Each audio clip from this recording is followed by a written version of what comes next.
napakabaliw at maganda. Si Jesus ng Biblia ay pumunta kahit saan nang hindi inaabisuhan, hindi inaanyayahan. Alam niya ang patotoo ng bawat tao. Siya ang may akda at tagatapos ng lahat.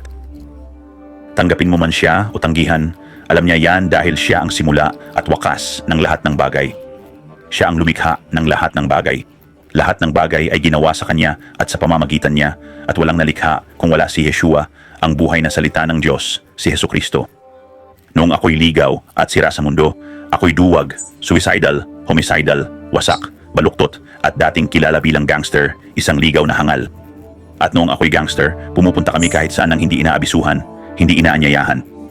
Madiskarte kaming tahimik, hindi nagsasalita laban sa mga kalaban mula sa karibal na gang noong bata pa ako, at nagtrabaho rin bilang kasama ng matatandang gangster. Makikita mo mamaya, ganoon din ang ginawa namin. Nagpunta kami sa lahat ng dako ng madiskarte, hindi inaasahan, hindi inanyayahan, para sa sorpresa ng pag-atake na may layuning patayin, saktan at sirain ang kaaway. Napansin ko sa lahat ng taong ito na ang buhay na salita sa pamamagitan ng aking sakripisyo ay si Jesucristo mismo, ang buhay na salita ng Diyos, dahil hindi ako sumusunod sa tao, demonyong teolohiya o doktrina ng diablo, at ang buhay na salita ay gumagawa nito sa akin sa lahat ng mga taong ito. Pumupunta ako kahit saan nang hindi inaabisuhan, hindi inanyayahan.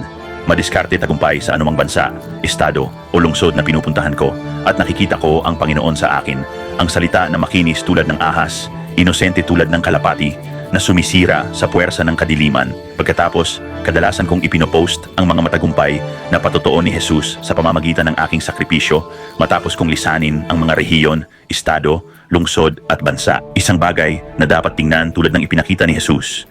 Para tayong mga tunay na born again ay sundin ang kanyang ipinakita at ipinamalas, at sinundan din ng mga apostol si Jesus ng Biblia.